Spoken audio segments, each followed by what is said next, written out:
Today I am showing you how to view save Wi-Fi password on PC.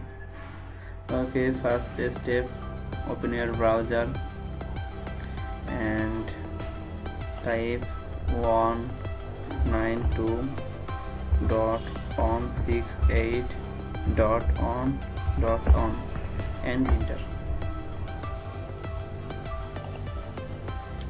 Username admin, password also admin, and click login. Go to wireless setting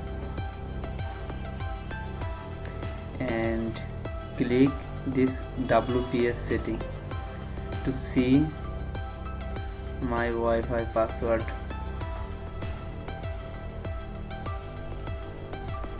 And second step,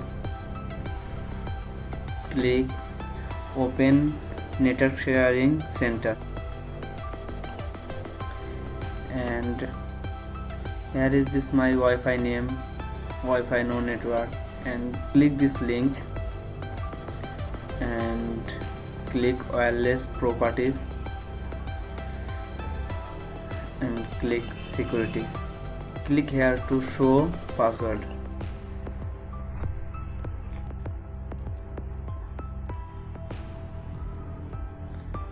So friend, thanks for watching and like and share my video. Thank you.